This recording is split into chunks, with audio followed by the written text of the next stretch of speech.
Welcome back to Discovering Truth. We're talking about Satan's Little Season. This is going to be a part two. Not sure if there'll be more parts or not, but we'll try to get as far as we can go, or as far as we can get. Anyway, I wanted to read through verses where Yahushua, Jesus, is speaking, and notice who he's speaking to, what he's telling them, and then start to question, why should we think he's talking to us when he was talking directly to them? And if the things he told them didn't come to pass for them, he'd be a false prophet. It wasn't like in Daniel when he's getting a prophecy from the angel and the angel says, in the future this stuff's going to happen. No.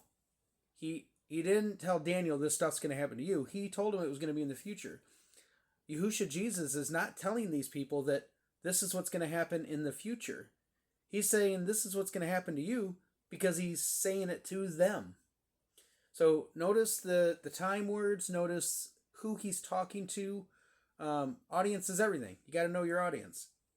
I think the creator of the universe knew that. So here we go. So here's some verses that to me show that he had to come back within the lifetimes of the disciples. Matthew 24, 1 through 4.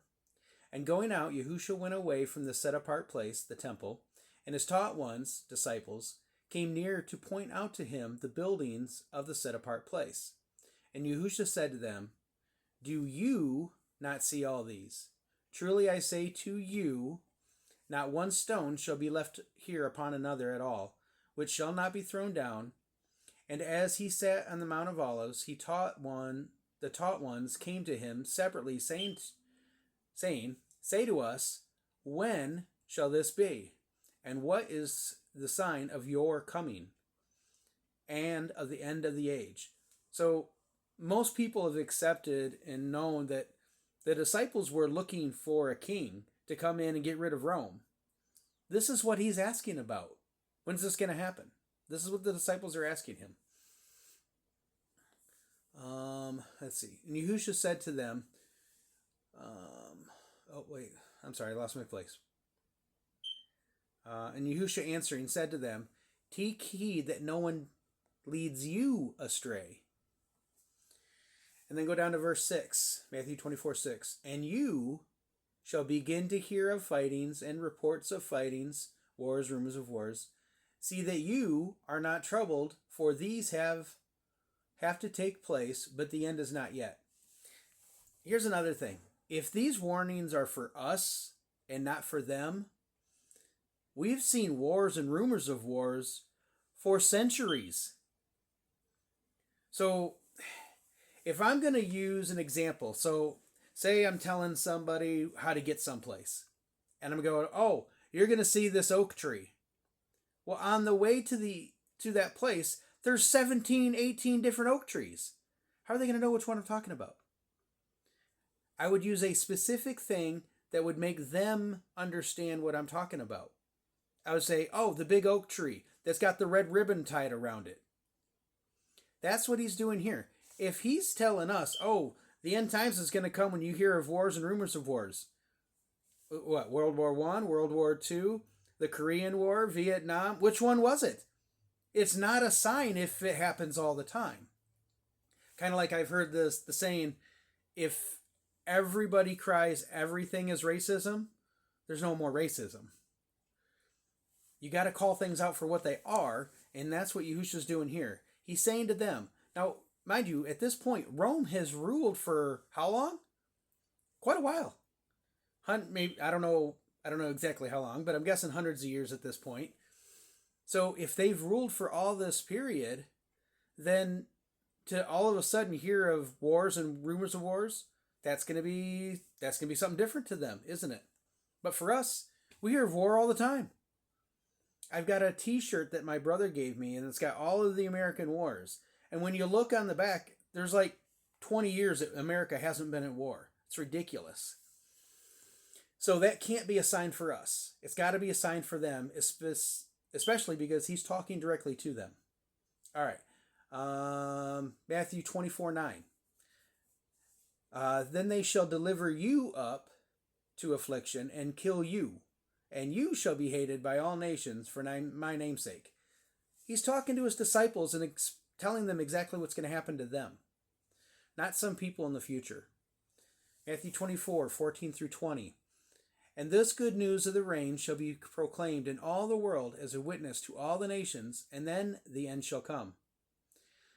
So Colossians 1:23, Paul's saying, he says, the gospel which you heard, which was preached to every creature under heaven.